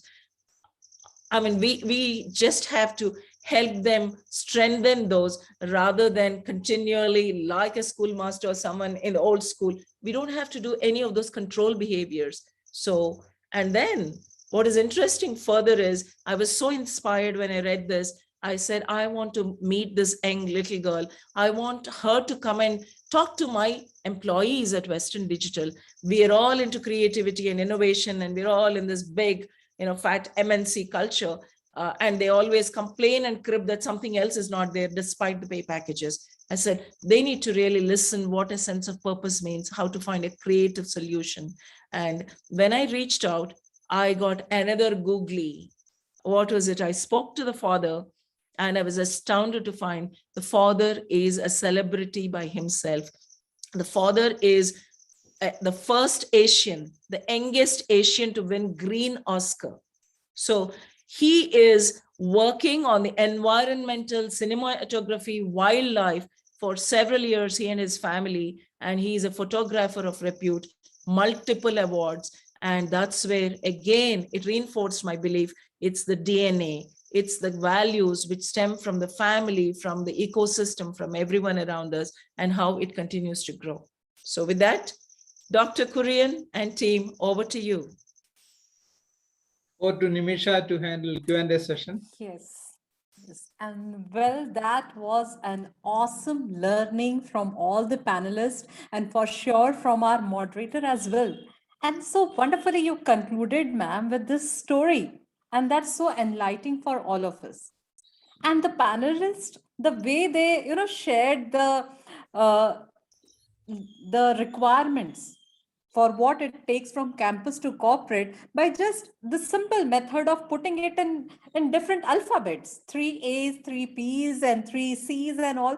Wow, and that's so easy to remember as well. But I'm sure, as I have many questions to ask to you all, our participants here are also raising so many queries in the chat box as well. So let us have a small question and answer sessions. We'll take up one by one questions from the participants. Of course, we have limited time, so we'll be very quick in doing that. The participants now, I request to you all to raise your hand and ask the question one by one. As you raise your hand, I'll be calling your name. And with that, you can ask the question. You can ask the question to an individual panelist, or it could be an open question and it could be taken by any of the panelists. So, So yes, Gurvinder, you can unmute the person who want to ask. Yeah, so bolne ka deri tha, and we have the hands raised. So we have, first of all, Amit Shah. Yes, Amit, please unmute yourself. Yeah, am I audible, ma'am? Sure, perfectly. Yeah. Good evening, ma'am, all, and good evening, all the dignitaries online. Ma'am, I have one question for Dr. Mehul sir, who taught me in a MBA, and right now I am a placement officer at MBA college. So I just need one help, or I can say one question to Vinita ma'am also. That ma'am, you are from the IIMs and like that B school, but we are from the tier 2 city, right? So nowadays we are facing one of the problem that students are not ready to enter in the class. They want to enter in college, but not enter into the class, and they want good placement as well. So I just need one, solution, or I can say the suggestion from you as well as from the Mehul sir as well. Which kind of the things that we can show them, because you said case studies and all these things, but in tier 2 city, which kind of the students that we are getting. So what are the innovative pedagogy tool that we can apply so that, we can solve this issue, right? So which kind of the banana that we can show them so that monkey can directly enter into the class? That's all. Thank you. Yeah, thank you, Amit, for that question. Yes, Dr. Mehul. Let Vinita ma'am start the ball rolling. So to start with, stop treating them as monkeys. Because if you treat them as monkeys, they'll become monkeys. So one is because there is very clearly psychology has proved that there is something called self-fulfilling prophecy. If you keep calling somebody idiot, idiot, idiot, he actually starts behaving like one, and prove that you were right. Having said it, yes, it is not easy, especially post-pandemic, when people have got so used to see, two reactions are coming from academic fraternity. Students are desperate to come back to campus, and yet students are loving the comfort of home as well. And if I can put it, the comfort of writing exams at home as well. So yes, industry like mine is grappling with it, but I'm so sure June onwards, we will have no such excuse of being inside the confines of the home. Now, coming back to your second question, that how do we get them in class? First of all, let me say it loud and clear somehow. And I will take what Kiranmai has said, that this generation is very, integration she talked about. Integration is in that vacha, like integration of thoughts, words, and deeds. Let me tell you, on integrity, this generation is far, far, far, far higher than us. I have always felt it, and some of you in industry has already, accepted it, that this generation is different. Like, when we did not like anything which our seniors said, we either kept quiet or we had a converter. So we only said the pleasant things. This generation is not like that. They will say it very upfront what they actually feel about the scenario. So if they're not coming to the class, they're very clearly saying it, sorry, we are not getting value. Simple as that. So the entire responsibility is on us. That how do we create enough engaging environment inside the classroom? How do we create a value which they themselves would value? And this value differs generations to generations, time to time. So this is what our responsibility is, that our learning pedagogy, this is how learning methods and the treatment which we give it to them. That should be inviting enough, engaging enough. Again, as I will say, that end of the day, we have to tell that whether it is name, fame, money, higher placement, this is all end result. But there is a process through which they have to go. And we have to get them into that process. And yeah, it's easier said than done, but there is no way out. Like when I was giving responsibility to academicians that, okay, we are going to giving you good stuff, now craft them. Likewise, we should also be ready to take the responsibility onto us, that while they are with us, it's a completely our responsibility to create enough engagement, enough value for them. And let me tell you, recruiters, at least in IIMs, have started saying that they far more prefer tier 2 students. Tier 2 students in the sense, tier 2 cities. Because, whether it is a tier 2 institution or a tier 2 city, the fire in the belly is much higher there. Because they have yet to prove, they've yet to, the aspirations are much higher. Because today I was reading something very beautiful, that when the parents have it tough, or when the environment given is very tough, the kids really, live up to it and prove themselves well. So in the city bred students or kids, the comfort level, because they're not really studying for bread and butter, while a tier 2 generation or tier 2 city would be still studying or working for the bread and butter, for the basic comforts. Like I work in Bihar. I know that in Bihar, every student studies much more because he knows that's the only way to change the orbit in life. That's the only way he can make something out of his life. So they've put in far more effort. So yeah, the lens with which we will see them is what they will become. So that's something which is needed from our side. Very well said. Very special, Vinita Sahai ma'am responded to adorable Amit. I would love to add that, see, these are digital age students. The moment they find that whatever you are giving them within 1 hour of class, they can just surf it and within 2 minutes they can have even more than that, then definitely they won't turn up to the class. So what kind of value addition they feel when they turn up to the class, that makes a real sense. Teachers should always make sure that the famous law of economics, diminishing marginal utility, should not apply to their sessions.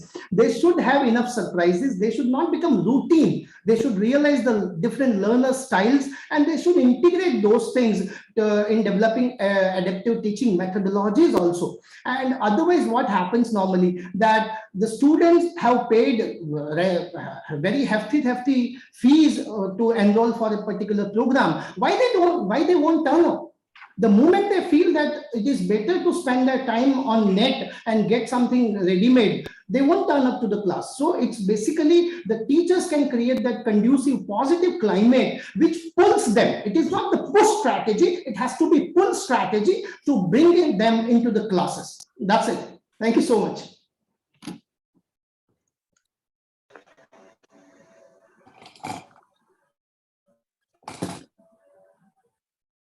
You're on mute, Nimisha. Nimisha ma'am, you are mute. Sorry. Yeah. So now we have Dr. V. Sai Kumar to have his question. Thank you very much for the opportunity. Good evening to all, and I'm extremely glad to see our student, Mr. Tilak from DG Vaishnav College, being in the panel. It's a proud moment for me. And I took over after that, the skill lab that he was talking about, the public speaking forum. And I know the kind of experiences that students have got. And I would like to tell that what is it we have done to understand the students' expectations. Now here, we are giving a big list of things that we need is from the students. Being faithful, honest, agility, adaptability, alignment, we have a very big list.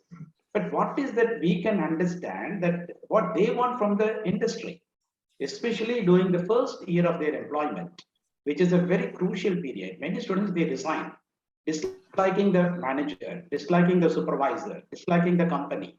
Now, I think we need to do a very good research on this particular dimension as what companies have done in order to receive these young people, to accommodate them, accept them, acknowledge them, mentor them, and then train them along with that after the probation period. So the probation period alone is not sufficient for the students to get adjusted. We also need little more incubation period for them to get accepted and accommodated much more. That is one. Second thing I would like to tell you is that it is very important for us to think unitedly to establish a national university for skill development to align with the national skill mission. And I'm sure ISTD can do a lot. I'm a life member of the ISTD, worked quite participated in many forums. So I wish that we take up this initiative in the very national level, and parallelly we also establish regional, state level, centers from the research point of view. Let that university do only research instead of we, searching for answers every time during the time of recruitment or problems that are haunting that. That is what I'd like to tell. And it is better that industry sponsored or pattern skill laboratories in many institutions, whichever the way that they want, kind of skills they want, and then they can support the colleges to develop the students by extending the resources. Thank you very much. Nimisha, you want me to take a shot at that question from Sure. Dr. Sai, because Sure. I have a special special soft corner towards my institution. Dr. Sai, thank you very much. I can go on top of the hill and say I'm a student of DG Vaishnav anywhere in this world, because whatever I am Thank you. today is because of what I've learned from that institution. And if I at least listened to 10 things which my HOD had said at that point of time, I would have probably grown a little higher also, you know. Oh, no. But thanks for mentioning, and happy to see you. See, that's what I said in the beginning, that there is also a responsibility in the organization to ensure that this transition is very smooth. See, you talked about training period, you talked about probation. I think the fundamental ecosystem which we need to build in an organization, it is applicable for freshers, it is applicable for laterals, it's applicable for people who have lost hair also, is that learning is continuous. If you're not learning, it's becoming, it's like a internet page, which says the page cannot be refreshed. As simple as that. I think that is the crux in terms of how organizations can build this element of assimilation into a fresher. That's very important. And I was really happy to see the response from Vinita as well as from Mehul, that you should not refer your kids as monkeys. I always believe in saying that people are like mirror. If you want people to smile at you, you should smile. As simple as that. And today the kids are very, very smart. And I think Mehul said that if the kids realize that they can get something from the net, which is much more meaningful than coming back to the class, I think that's the line. I can refer to couple of examples. I am very happy to share that I was taught by labor law by a professor called Ilamadian, who taught me in my UG, and today is part of the Great Lakes Institute of Management. The way he taught me labor laws is very different from what the current generation is getting exposed to. He taught it as if it's a story. And trust me, if somebody wakes me at 12 o'clock, I also remember the section in ID Act, all the sections. And for his class, we were at 2021. He never insisted on attendance. We were all there in his class because that's the value we are looking at. So to the first question, yes, I think it is the responsibility of the institution to get the kids to the class, to see them have a value of what they're going through. I liked what Mehul said in terms of the pull factor rather than a push factor. That's point number one. And to your question, Dr. Sai, I think it's a continuous process. It's not that after probation, you should stop investing in them from a learning standpoint. Learning has to be continuous. And that actually, see, today, I'll be very blunt in saying, after say 5-6 years, nobody leaves an organization only for money. They look at a lot of other X factors in terms of career, in terms of their learning curve, how it is going and all that stuff. So I think it's constant, it's continuous, and that should be the way of life, Dr. Sai, if I can respond to your thought on when we should design what and all that stuff. I know it was a very, very generic answer, but that would be my takeaway, if I have to respond to this. Okay, so thank you so much, Mr. Tilak. Next question we get from Rupali Gupta. Yes, Ms. Rupali. Am I audible to ma'am? Perfectly. Please go on, Rupali. Good evening to everyone. I am Rupali from SP Agribusiness Institute of Management, Navsari. Ma'am, I have one question in my mind. I want to ask, when cooperative companies and other companies ask to a person, tell me about yourself in interviews, what is actually company want to know about that person at that time? Okay, so Rupali, your question is for any particular panelist or it's for Yes, all? ma'am. Dr. Chairman of Oil Indian Company, Mohapatra, sir. Acha. So do we have Mr. Mohapatra here? I'm there. Yeah. Rupali, can I just ask you a question once again? Yeah, can you repeat the question, Rupali, please? Yes, ma'am. Ma'am, I ask, when cooperative companies ask to a person as an interviewer to tell me about yourself, then at that time, company actually want to know what actually they want to know about that person. Okay, Rupali. This is a very catchy question everywhere, Rupali. In any interview, I think this is a question. Tell me about yourself. Yes, sir. Yeah. Thank you. I think Yes, sir. when the companies, there are two ways of looking at it. I mean, all the youngsters who are there, I can tell them this works as an icebreaker.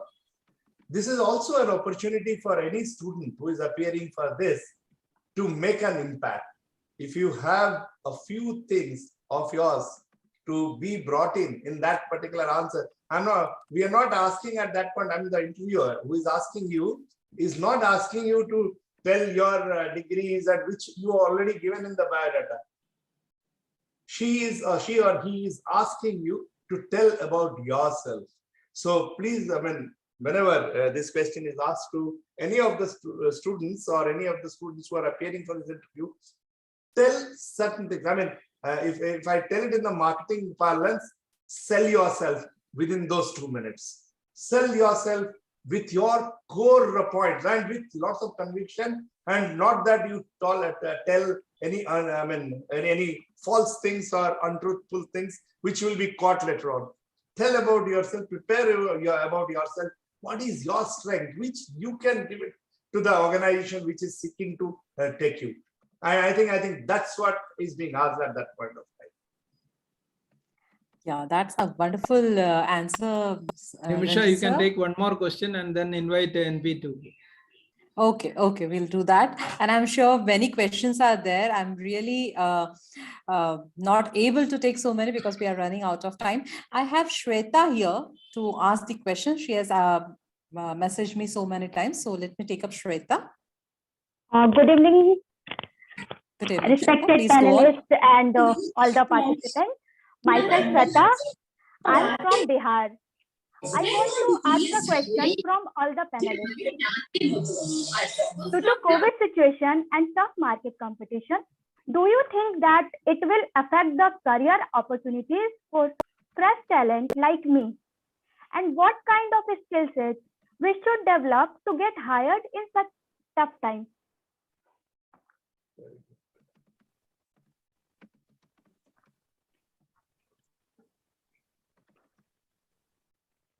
Shweta, is that question for any one panelist or it's No, a general no, question ma'am. that It's you want to ask? from all the panelists. Okay, Nimisha, so you want me Shweta- to go a shot at it? Yes, please. Shweta, thanks for Yes, sir. asking that question. Yes, sir. See, I'll give you a perspective of what I'm experiencing. Yes, there were impact on jobs when the pandemic really started. But today, the biggest problem which I'm facing over the last 2 months is that I do have a lot of attrition. So market is really picking up. That's the reality. And I also know my fellow colleagues who are in other domain. I am in the renewable space, but my other colleagues who are in IT, manufacturing, all of them are going through the same thing. See, I think the biggest lesson which I've learned in my life, Shweta, is you draw a circle around you, okay? And there are certain things within your circle. I call this circle as circle of control or circle of influence.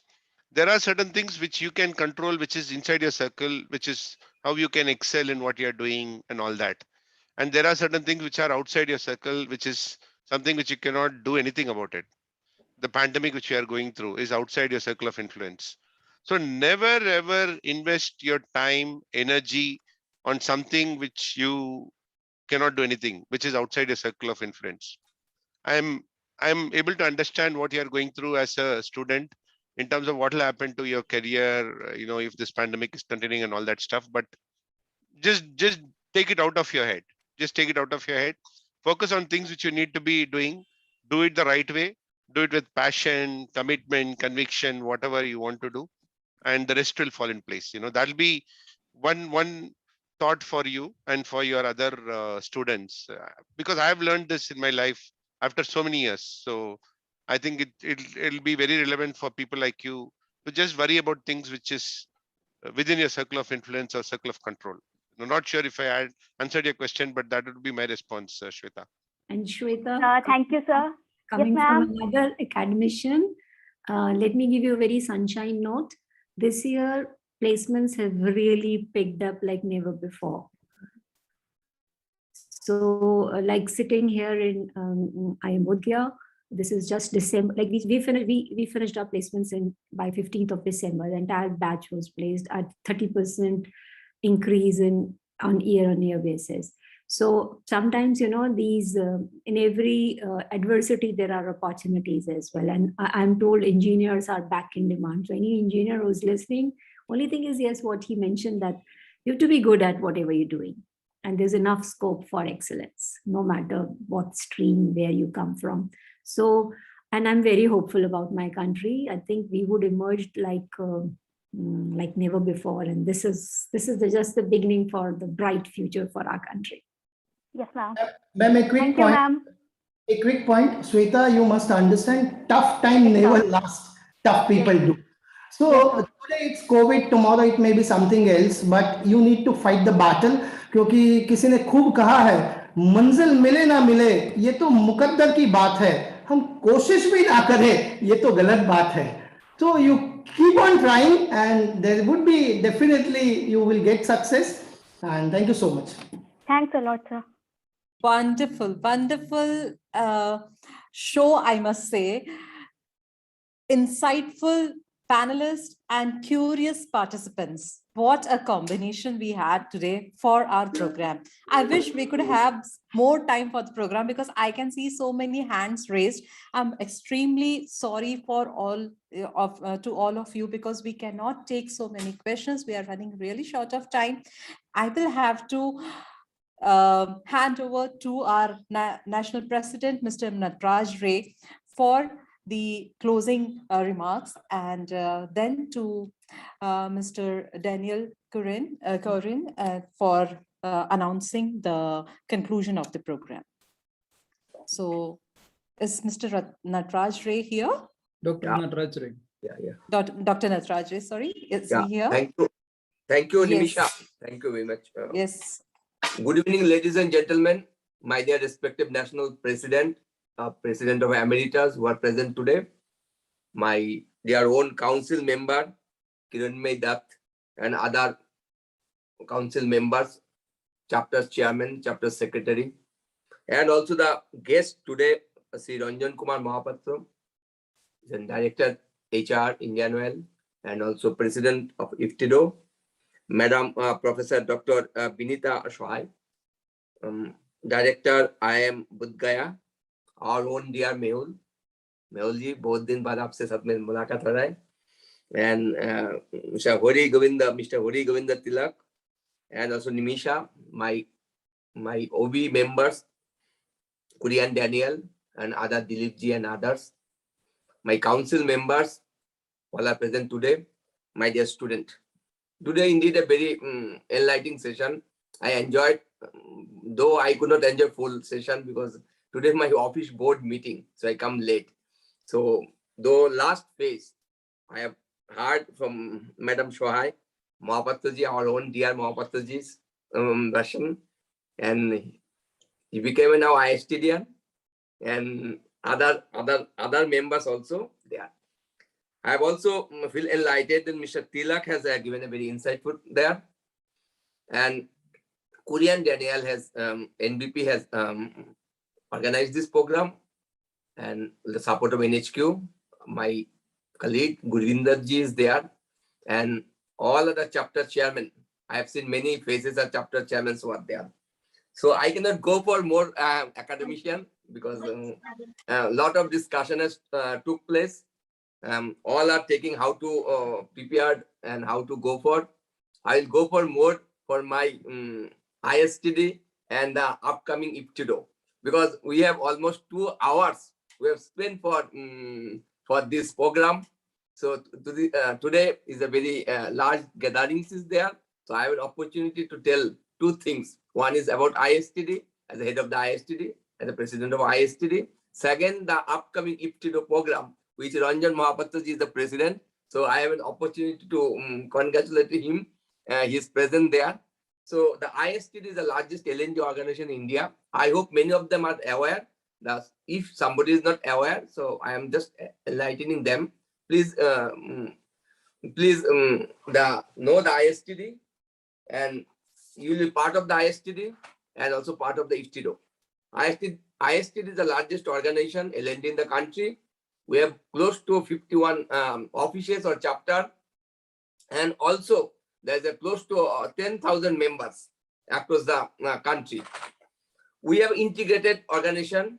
We have a diploma, one vertical in memberships, and one vertical is a skill in the mission with the Prime Minister vision and mission. We have a very good and accessible journal, IJTD. And other thing is we have at least 11 awards. These are which all the awards are very lucrative awards for ISTD. So I would request all the budding ISTDian with the student of attending there, be a part of the ISTD and get the HR fraternity, mostly in HR fraternity, though other fraternities there, to intake the ISTD and get the benefited by yourselves and also benefited by our society, also our organization, that is ISTD, where we are in the part of this body. Apart from that, we have many awards. I can tell some of the awards which you will be excited. One is the book award. Many members are writing a book, but you do not know that you send the books to national office. We are assess the books and giving the awards. Innovative National HR Best Practice Awards, which is a very cash rewards and also best practices of the HR activities. So you are requested to the organization, the corporate which will participate today, please be a part of this award. The first week of February we'll announce this award. Best Member Awards, some of the members are there. So I would request, please apply for Best Member Awards, and you will be the, once upon a time you tell that I'm a best member, I am the fellow of ISTD, or I'm the senior OB of the ISTD and council member of ISTD. Best Chapter, Small and Big Awards, Best Paper Award, because I have already told one article for we have, that is called IJTD. You send the articles and also you will get this benefit from ISTD. We have a book club. So students are requested to part of the book club. Recently we have launched this book club. So you be a part of the link is go to the ISTD website and get a link and click the link, you will be a part of the ISTD and also get the book and you read it. Your habit should be reading instead of mobile, because now everybody are going for mobile. Instead of going to mobile, you go for the book reading and give your suggestion. What is the book is there? Give your recommendation, then you will get the thing. Apart from that, Kamala Award, which is the best of the award, Young ISTD Young Trainer Award. That the trainer is there, many trainers are participate there, so they do not know how to recognize themselves. So ISTD has a Young Trainer Award, which is very lucrative award for the country. Apart from that, we have recently launched award that you might know that our founder father, the Sharu Ranglekar Award, this is a cash prize of 1 lakh rupees. So recently we have completed the Sharu Ranglekar Award. So you are requested to be part of this award. Apart from that, we have other activities is there, that is called the ISTD Skill India Missions Award. Our national activities, the government of India has made this award and do this award in this country, so that we are almost 3 lakhs of students. We have teach them, we have made them general activity of this award.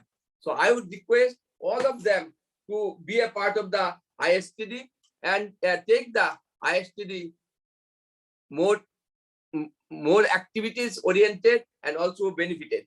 So I am coming to the I am closing the ISTD. Now I am coming to the IFTDO. IFTDO is one of the best conference we have done last 4 times. This time under the leadership of our own dear Mahapatraji, Ranjan Kumar Mahapatraji, we will do it in the May 19, 2021. We have already announced that the IFTD will be held in Bigan Bhavan and Lee Meridian. Two minister, one minister is Education Minister, Dharmendra Pradhanji, and also Sri Hardeep Singh Puriji in the patron, Rashtrapatiji. We have briefed them to inaugurate this program. We have with us the ISTD chair, our steering committee members, and also some collaboration with us.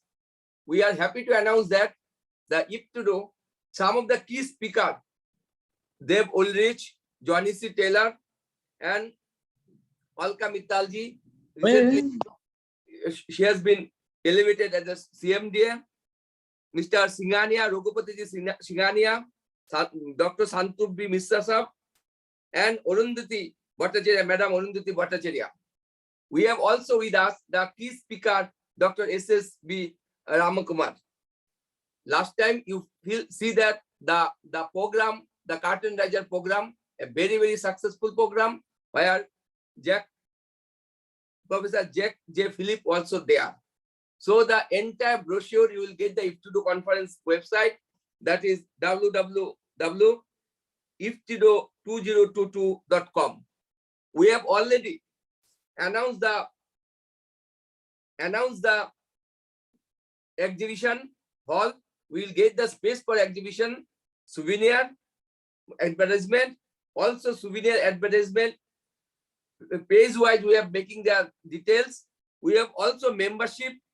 Membership means conference registration, Indian delegates and others. And now discount is going on up to February 15th. So the members who are present there, I would request you, please be a member at this stage. So you will get the discount. Sponsorship tariff and benefits also mentioned in our flyer and brochure. And also the details of the program are also in our ISTD website. We have details in conference secretariat is there. This program is an ISTD program, is in globally we have been marketing, and also we are going for most lucrative and most knowledgeable and experienced speaker for next 3 days, that is 19, 20 and 21. So I would request everybody to be a part of the ISTD and be a registration yourself at this time and get the maximum discount and part of the ISTD and take the takeaway from the ISTD. The world famous members or speakers are there. So for more details, you talk to the ISTD secretariat, and also I would request ISTD president is there. Can you tell me, sir, one line in this regard, as you are the president of ISTD, a largest member is there. So you can tell 1 or 2 lines apart from the ISTD, what is your plan, because all are our members. So they are wish to know from you, sir. Thank you. Mahapatto Sahab, Ranjan Kumar Mahapatto sir, please tell me 1 or 2 lines regarding ISTD. Thank you, Kurianji, for organizing this program. And my council member, OB members, chapter chairmen, all are welcome for ISTD program. And I hope with your support, it will be a great program and great conference so far last time. And I would request Mahapattoji, Ranjan Kumar Mahapattoji, ISTD president, can tell something regarding the ISTD. Thank you, Natarajji, and you have spoken it all. So still, let me, from my side, welcome you all to ISTD 2022, which will be held between 19th to 21st of May. Definitely, see, with Dr. Natarajji, with ISTD holding this, and this is the 5th time, which will be held by India and by ISTD. It will be a great conference, not in terms of anything, but in terms of value that everybody can get it from the speakers, from the sessions that we are planning. We have decided about the 4 tracks on which we will be talking on. There will be 2 days of complete exploration of all the ideas which can come on a how agility, how going to the market can be worked on. So I think probably it will be very interesting for each one of you.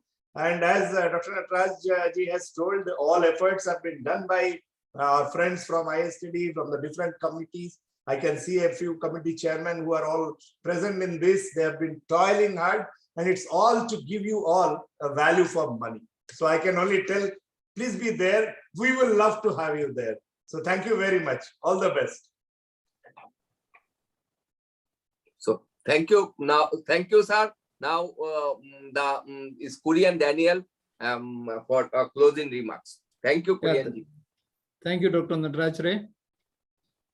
Before I present vote of thanks, with the permission of Dr. Nataraj and OB team, I would like to announce the final session of Campus to Corporate on 18th February, same time. Please mark your calendar. You should be ready with the announcements. We will come out with the panelists and moderators. Let me thank all the panelists.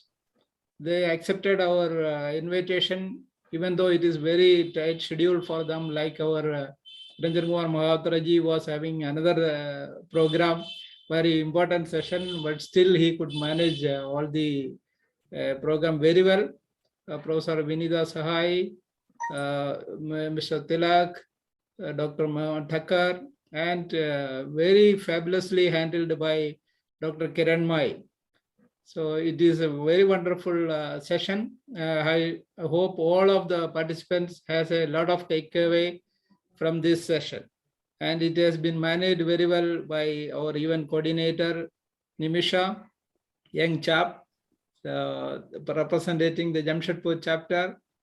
And also I would like to thank our backbone guys, Guruvinder Singh and all the NHQ staff. Thank you so much. Good night. Good night, Namaskar. everyone. Thanks to Thank all. you. Namaskar, everyone. Thank you for the thing. Namaskar.